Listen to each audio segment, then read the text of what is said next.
June 6, 1944. Widerstandsnest 62, Omaha Beach, Normandy. The night air is damp with the salt of the sea. Inside the low concrete bunker of the 352nd Infantry Division, Oberleutnant Karl-Heinz Richter wipes condensation from the periscope lens with a gloved thumb. Beyond the slit, the darkness of the channel stretches endlessly, a void disturbed only by the rhythmic hiss of waves breaking against the steel obstacles below. The tide is high. The air smells of oil and seawater and cordite from last night's artillery drills. For months, Richter and his men have been told the invasion would come somewhere.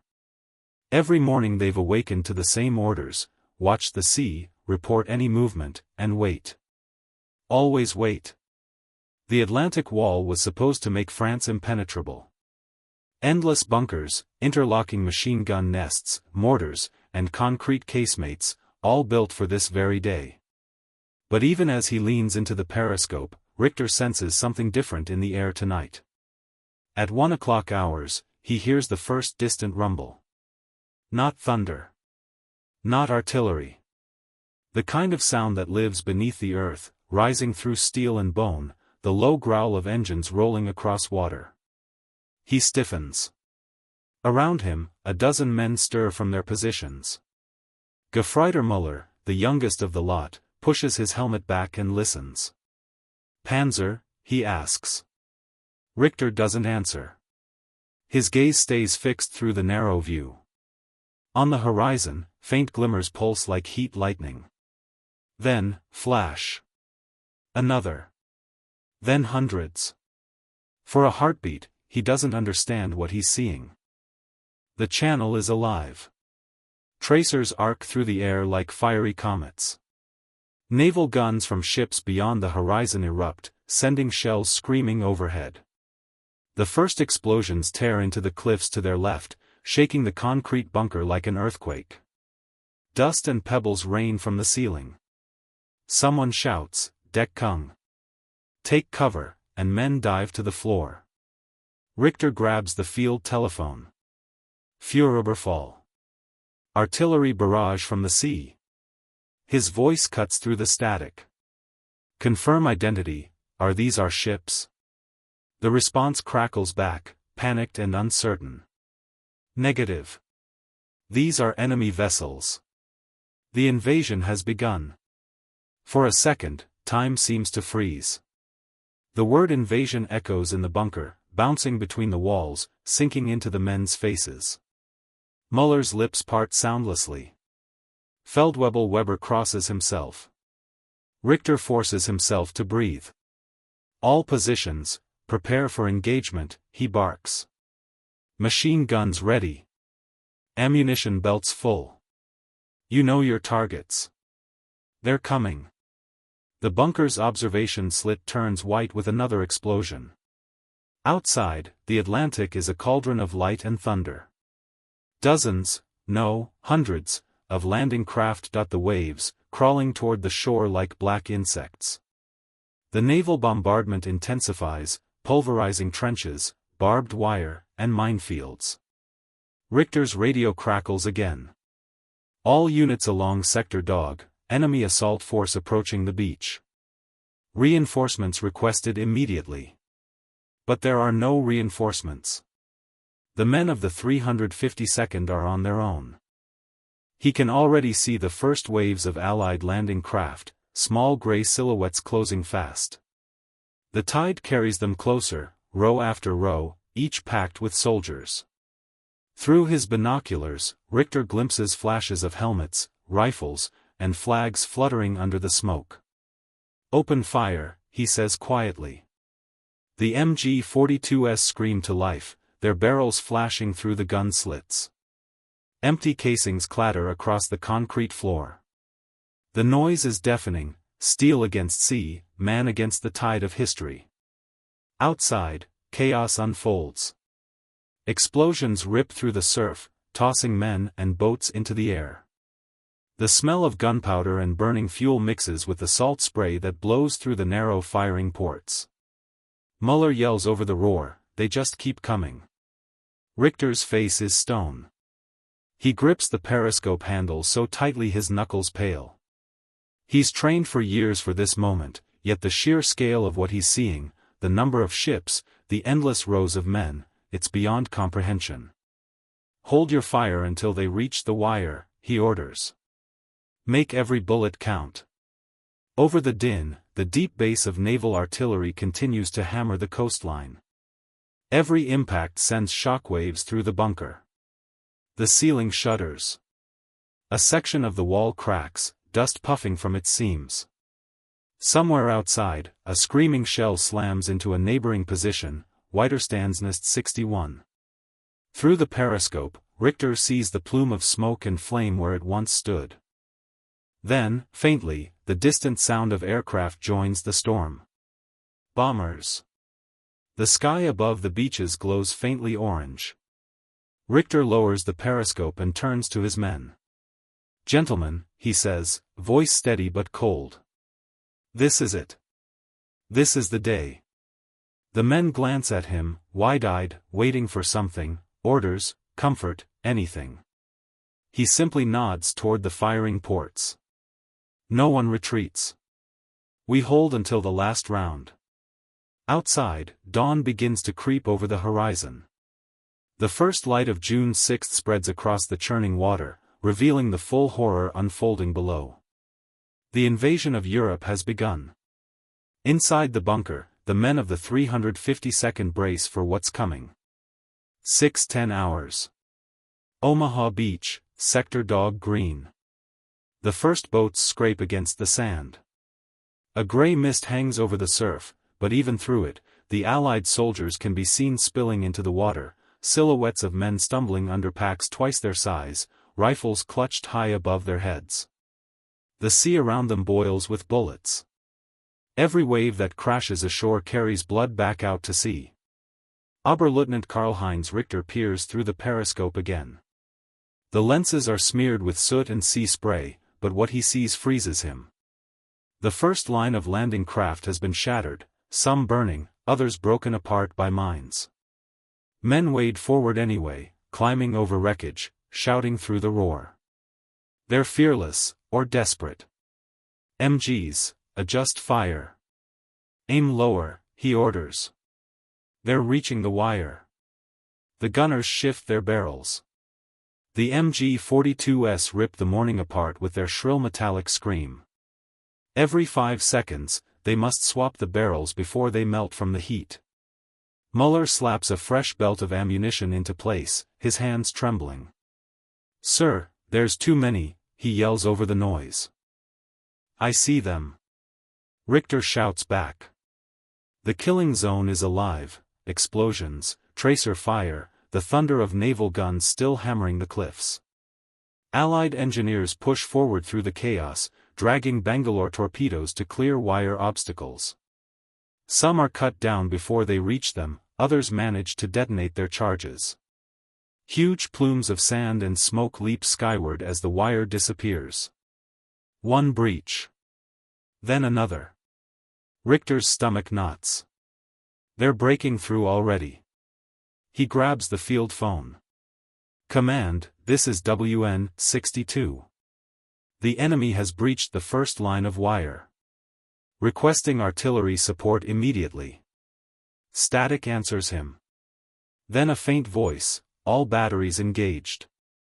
No support available." He slams the receiver down. "We're on our own."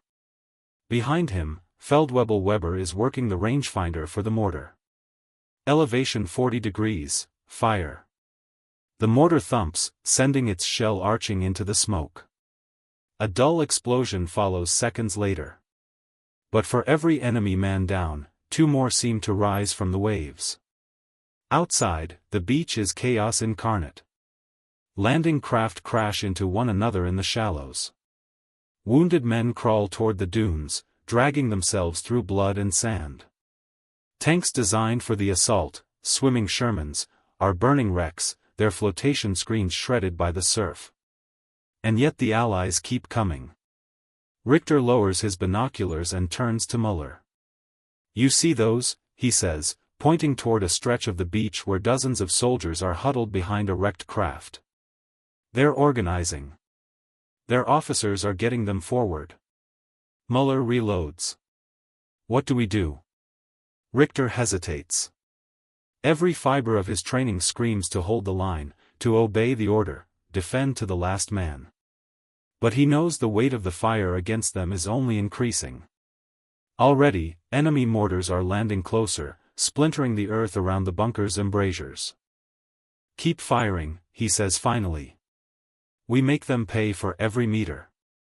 A blast shakes the entire bunker. Dust rains from the ceiling. The electric light flickers out. One of the gunners screams, shrapnel's taken half his leg.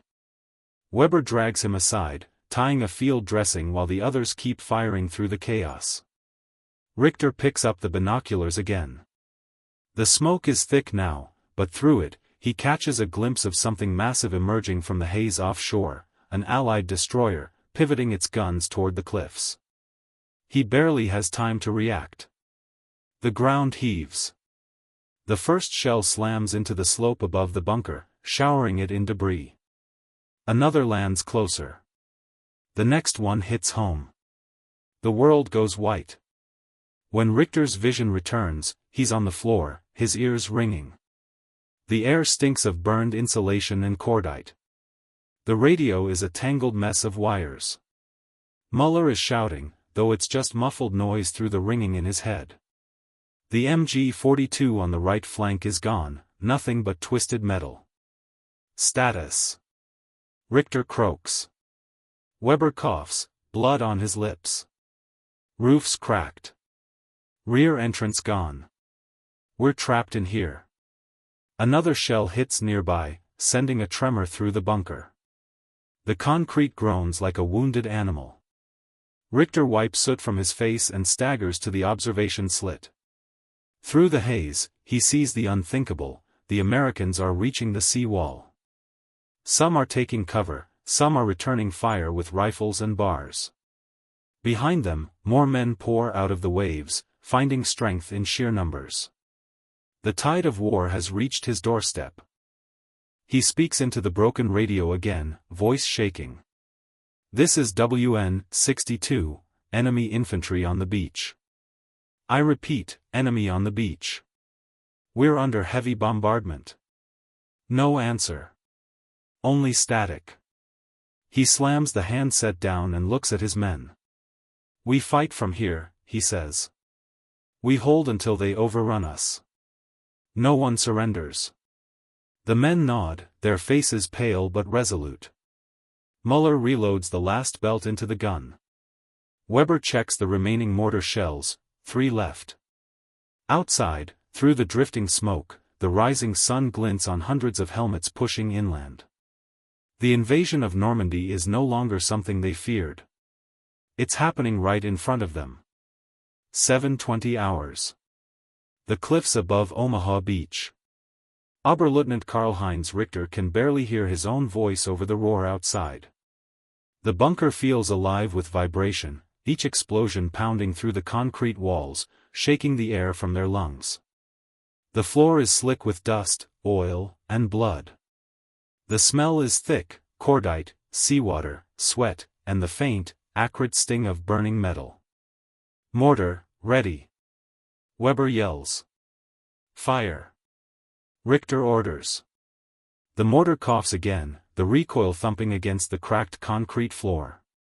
Through the narrow firing slit, Richter sees the shell burst among a cluster of soldiers taking cover behind a landing craft. For a brief moment, it halts their advance. But only for a moment. More men pour onto the beach. Engineers clear mines with flamethrowers. Bulldozers crawl out of the surf, pushing debris aside. The sheer machinery of the invasion is overwhelming. It's not chaos anymore, it's coordination. A monstrous rhythm of advance. Muller, still manning the left side MG-42, is shaking from exhaustion. His face is streaked with soot, his eyes bloodshot. He fires in short bursts now, conserving ammunition. We're running low, sir, he shouts. How many belts? 2. Make them count. A shell lands so close that the lights die again.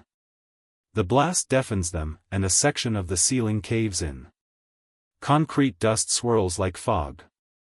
When it clears, Weber is gone, buried under a slab of roof. Muller tries to dig him out with his hands, screaming his name, but Richter grabs him by the shoulder. Leave him. He's gone. Muller's eyes widen with fury and grief. He's Weber. We can't.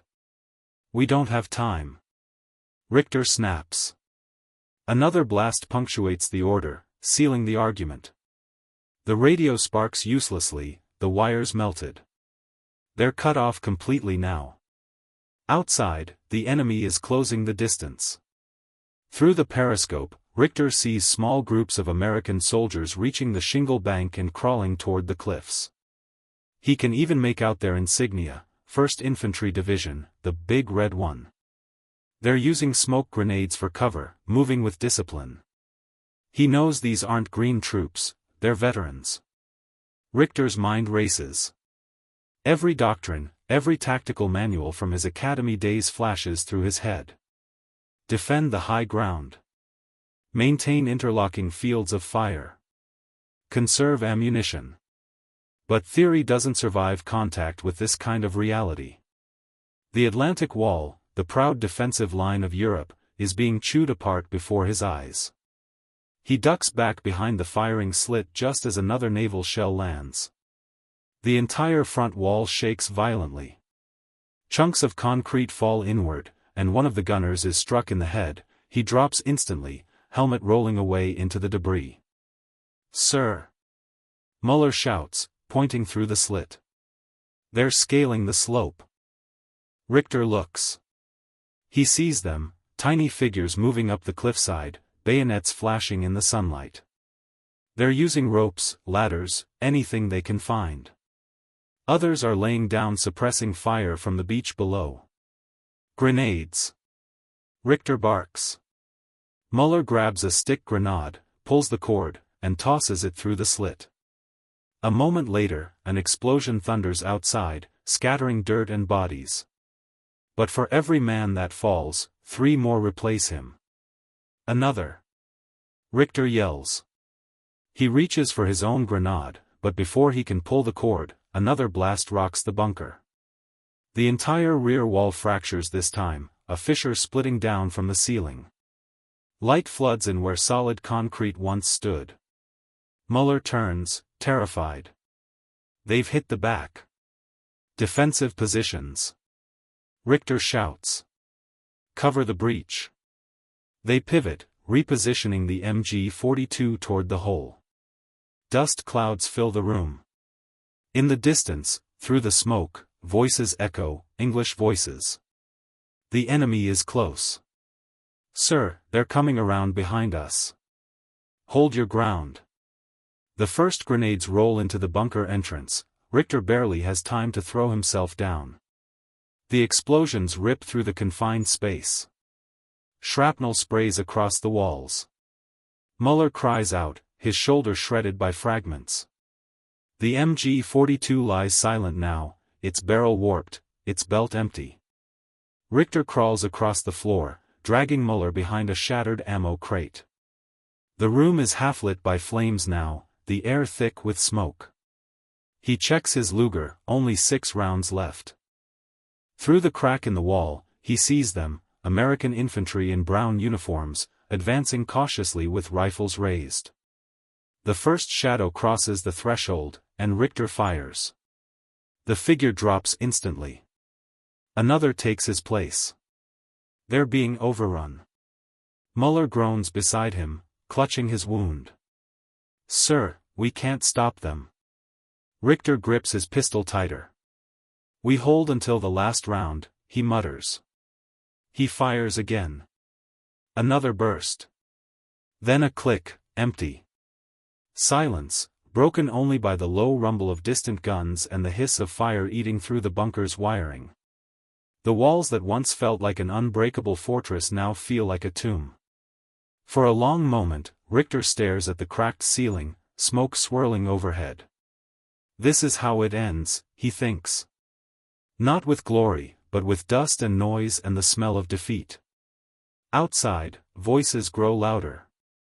Boots crunch over gravel. He looks at Muller, whose breathing is shallow now. If they capture you, tell them nothing, Richter says quietly. You fought well. Muller tries to nod but can't. His eyes flutter closed. Richter stands, leaning against the ruined wall, the Luger hanging empty in his hand. Through the haze, he can see the beach, still swarming with men, vehicles, flags. The scale of it is incomprehensible. The Allied invasion of Europe is unstoppable now. As the first American soldiers enter the shattered bunker, Richter straightens, shoulders back, expression unreadable. He's fought as long as any man could. The walls of Fortress Europe have begun to crumble. 9-10 hours. The cliffs above Vierville-sur-Mer, Normandy. Smoke drifts across the shattered landscape like low fog. The smell of burning oil and cordite clings to the air. The thunder of artillery has become constant, an unbroken rhythm that shakes the coastline. What was once a defensive stronghold now looks like the surface of another planet, scorched, cratered, and littered with debris. Oberleutnant Karl-Heinz Richter lies in the rubble of what used to be his command post. His ears ring with a high, unending tone. His vision swims in and out of focus. For a long time, he doesn't know if he's dead or alive.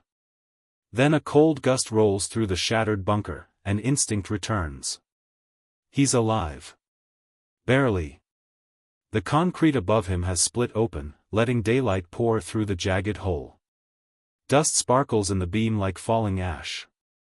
Nearby, Muller's motionless body lies half buried beneath fragments of the ceiling, his uniform soaked dark. The MG-42, warped and smoking, rests across his legs. Richter pushes himself upright, coughing blood into his sleeve. Every muscle screams in protest. His right ear is useless, deaf from the blast. He gropes for his Luger, finds it, checks the magazine. 2 rounds left. Through the shattered gun slit, he can see the beach below. It's a nightmare of movement. American soldiers are everywhere now, crawling, sprinting, firing. Engineers are clearing paths through the minefields while medics pull the wounded to safety. The entire horizon is lined with ships, battleships, transports, landing craft, so many that the sea itself looks armored. The scale of it finally registers in Richter's mind. This isn't just a landing. It's an avalanche. He staggers toward the radio table. The set is ruined, wires torn, casing warped by heat. Still, he twists the dial, trying to catch any signal. Static, nothing more. Then, faintly, he hears German voices, panicked, broken. WN-65 lost contact, enemy penetrated inland. No artillery, positions overrun. Pulling back toward Bayou. It's chaos. The entire line is disintegrating. Richter stares blankly at the radio. The words echo in his head, overrun, pulling back. But there is nowhere to pull back to. Every route behind them is under bombardment. Every communication line is gone. The mighty Atlantic Wall, Hitler's unbreakable shield, is collapsing hour by hour. He stumbles outside into the open air. The wind off the sea hits him like a slap. From up here, the full expanse of Omaha Beach unfolds below, burning wrecks, craters, and the relentless surge of Allied infantry pushing inland through smoke and ruin. The sound is deafening, 1,000 engines, rifles, and explosions blending into one endless roar. A nearby bunker, still intact, continues to fire, its machine guns chattering desperately into the haze. But a moment later, a destroyer's guns swivel toward it. Richter watches as 2 shells hit in perfect succession. The bunker erupts in a fireball, pieces of concrete tumbling down the cliffside. Richter ducks as debris rains around him. He knows what this means, command control is gone. The sector has fallen. A figure crawls toward him from the rubble, a young corporal from a neighboring position, uniform torn and face streaked with soot. "Herr Oberleutnant," he gasps. "They've broken through the valley road. Our flank is gone." Richter grips his shoulder. "How many men left?" Maybe 20. "No heavy weapons. Any contact with battalion headquarters?" The corporal shakes his head. "Nothing but static." Richter looks back toward the beach. The Americans are scaling the slopes now, moving in small, coordinated units. Their fire is disciplined, precise. He can see their faces now, focused, determined, young. The realization hits him harder than any shell: they are not stopping. He turns to the corporal. "Get the men. Fall back toward the forest line behind Colleville. We regroup there." "Go." "But sir, our orders." "Our orders are suicide." Richter snaps. "Go." The corporal nods and runs. Richter stays behind for a moment, scanning the scene one last time through his binoculars. The entire shoreline is alive with motion, landing craft unloading vehicles, tanks pushing through gaps, medics tending to endless rows of wounded. Allied flags flutter in the smoke. A faint rumble draws his attention skyward. Dozens of aircraft roar overhead, P-47 Thunderbolts diving low, strafing the remaining bunkers. One passes so close he can see the pilot's goggles glint in the sunlight before the roar drowns everything again.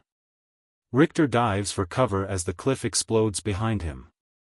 Shards of rock and rebar fly in all directions. He feels something hot slice across his arm but keeps crawling. When the attack passes, he finds himself staring at what remains of the Atlantic Wall, a broken scar along the coast. Guns silenced. Positions burning. The smell of defeat heavy in the air. He grips his bloodied arm and looks once more toward the sea. The horizon is filled with ships as far as the eye can see, a steel tide stretching to infinity. It hits him then, not just as a soldier but as a man: this day will change the world. He stumbles inland, toward the hedgerows, away from the beach that once seemed untouchable. Behind him, the roar of war continues to roll over Normandy.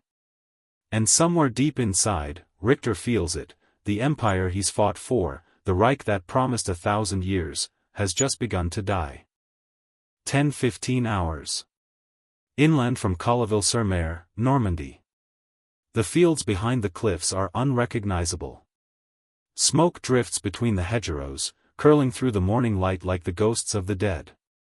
The air hums with distant aircraft, the rattle of gunfire, and the dull, rhythmic pounding of artillery from the sea. Every sound echoes through the narrow lanes, amplified by the thick walls of earth and vegetation that crisscross Normandy like a labyrinth. Oberleutnant Karl-Heinz Richter moves through this maze with what remains of his men, 6 soldiers, all wounded, all exhausted. Their gray uniforms are caked with mud and blood. They stumble forward in silence, clutching rifles that feel heavier with every step. The corporal from earlier, Ernst Bauer, leads the way, his tunic torn at the shoulder. He glances back. "Sir, do we even know where we're going?" "Northwest," Richter replies, breathing hard. "Toward Formigny. We regroup there with whatever's left of the 352nd. If there's anyone left," Bauer mutters. Richter doesn't answer. He knows the truth: the regiment is shattered.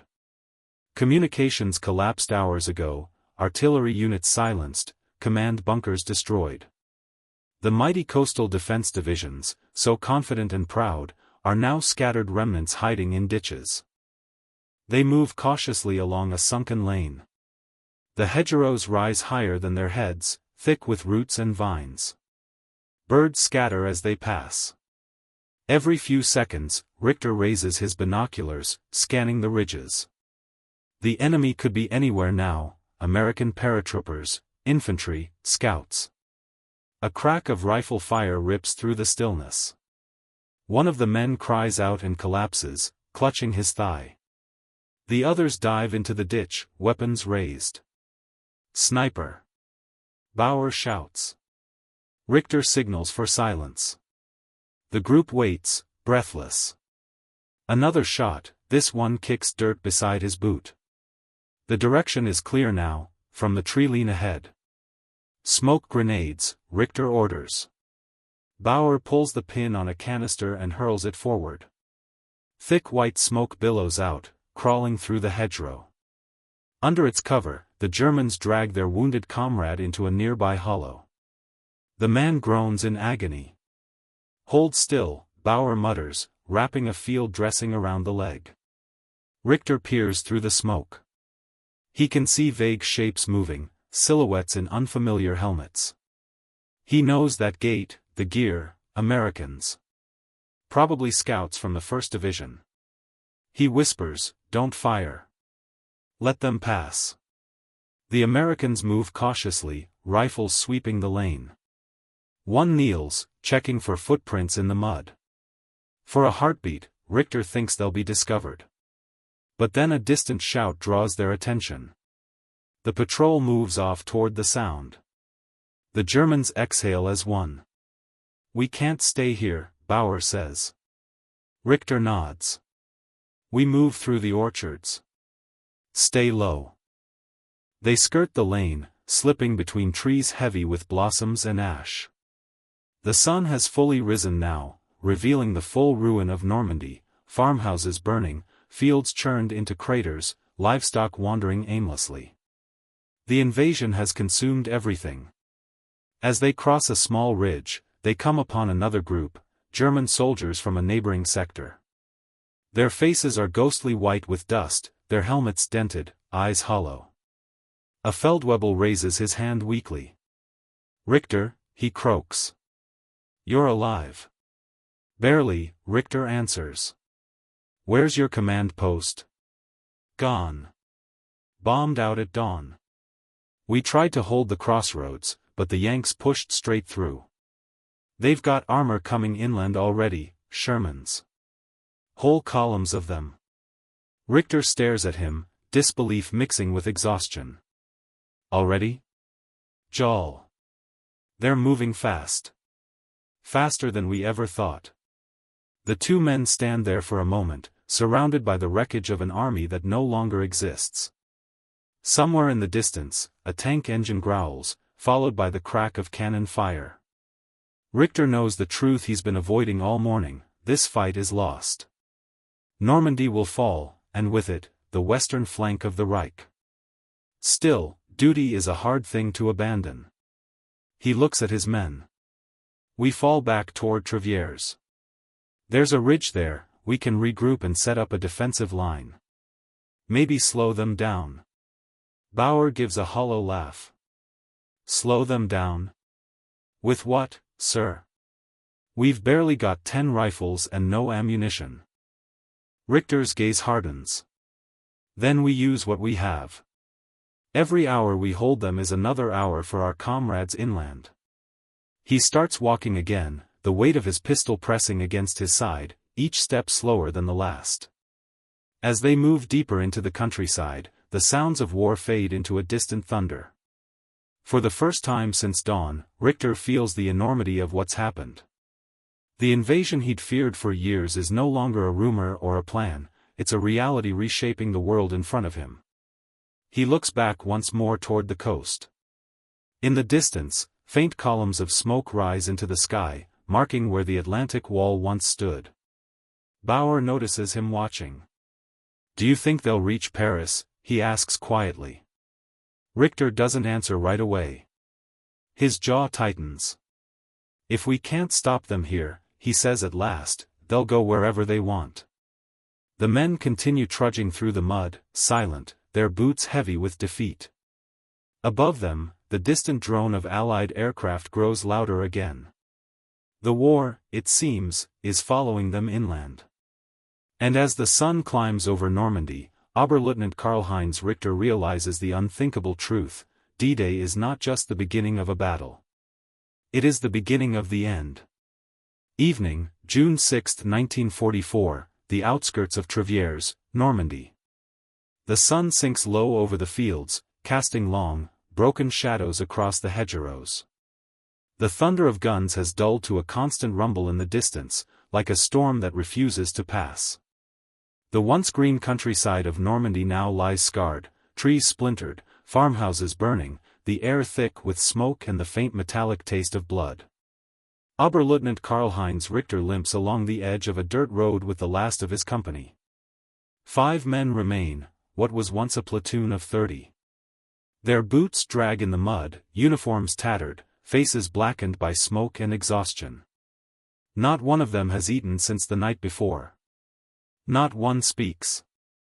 They reach the remains of a farmhouse near a small stream and collapse behind its stone wall.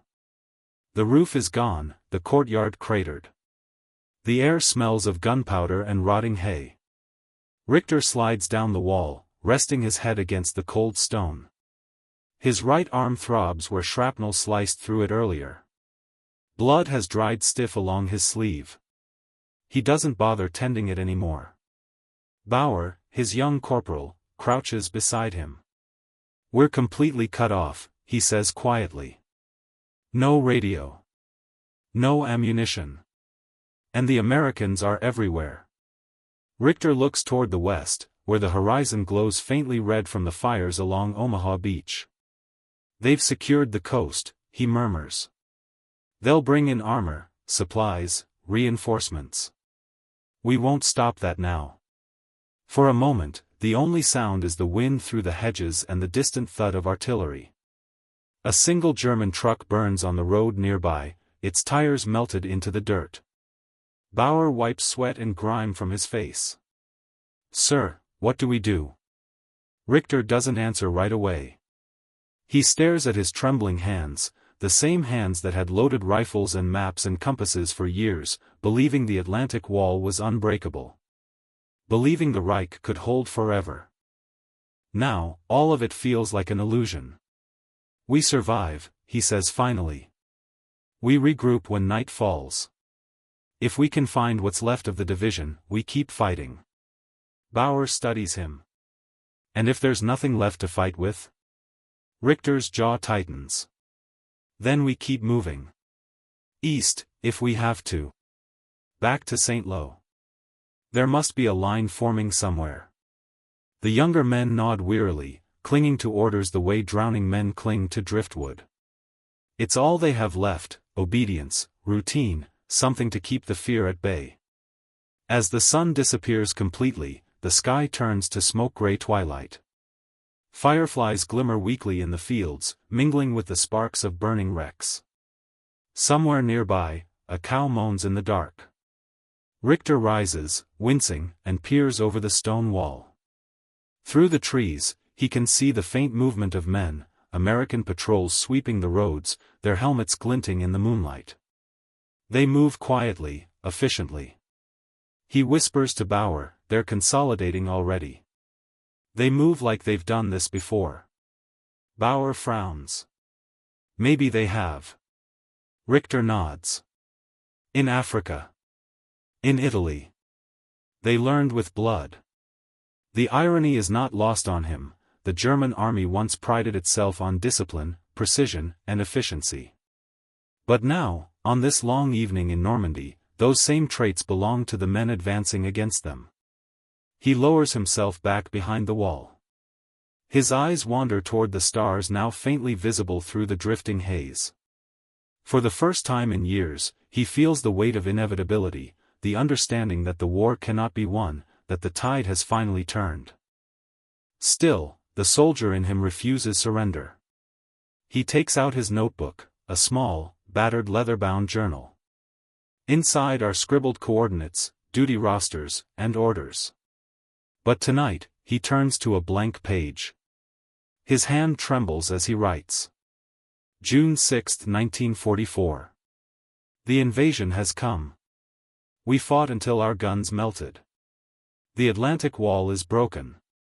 I do not know how many of us remain. The men are tired, but they still obey. Whatever happens, history will remember this day. He closes the book and slips it into his tunic. From beyond the hedgerows, he hears distant singing, not German, but English. A group of American soldiers resting after the battle, their voices carried faintly through the night air. The tune is soft, melancholy. For a moment, Richter simply listens. He looks at his men, slumped in the grass, too exhausted to keep watch, too stubborn to sleep. This war, he says quietly, more to himself than anyone, is changing hands tonight. Bauer glances up. Sir? Richter shakes his head. Nothing. Get some rest. We move before dawn. He remains awake long after the others have fallen asleep. The stars fade behind drifting smoke. In the distance, the guns along the coast begin again, slower now, but steady, a heartbeat marking the end of one world and the beginning of another. And as the first faint light of dawn creeps across the horizon once more, Oberleutnant Karl-Heinz Richter closes his eyes, knowing that the long-feared invasion, the one he had trained for, dreamed of, and dreaded, has done more than break through the beaches. It has broken the silence that once protected Europe's darkness. Tomorrow, the Allies will push further inland. The 352nd Division will cease to exist. And the war, which once seemed endless, will begin its final march toward an ending no one in that bunker could have imagined. The Atlantic Wall has fallen. The world has turned.